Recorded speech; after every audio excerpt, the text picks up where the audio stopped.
இன்றைக்கி நம்ம colour paper வச்சு ஸ்குவிட் கேம் வர தக்ஜியை செய்ய போகிறோம். இது செய்கிறது ரொம்ப ஈஸி தான். ஃபஸ்ட் நம்ம இந்த மாதிரி மடிச்சுக்கணும். ரெண்டுத்தையும் நம்ம இந்த மாதிரி ஃபஸ்ட்டு மடிச்சுக்கணும். அதுக்கப்புறம் நம்ம இந்த மாதிரி எக்ஸ் ஷேப்பில் வைக்கணும். எக்ஸ் ஷேப்பில் வச்சுட்டு கேமராமேன் கொஞ்சம் முன்னாடி வாங்க. இன்னும் கொஞ்சம் முன்னாடி வாங்க. இது ஓகே.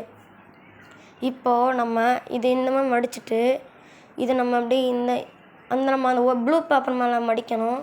அதே மாதிரி தான் எல்லாத்துக்கும் போடணும். அந்த ப்ளூ பேப்பருக்கு மடிச்சுட்டு அந்த க்ரீன் பேப்பர் மேலே வைக்கணும். இருங்க ஒழுங்காக மடிக்கலாம். மடிச்சுட்டு இப்போ அந்த க்ரீன் பேப்பர் நம்ம வைக்கணும்.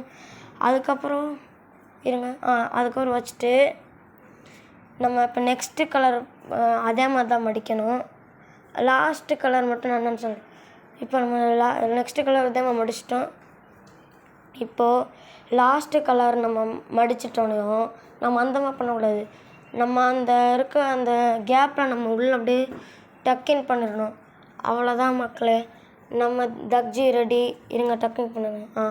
ஓகே, நம்ம தக்ஜி ரெடி ஆயிடுச்சு. இதான் ஸ்குவிட் கேமில் வச்சுருப்பாங்க. அது ரெட் கலர் ப்ளூ கலரில் வச்சுருப்பாங்க. நான் இந்த கலர் யூஸ் பண்ணுறேன். நன்றி.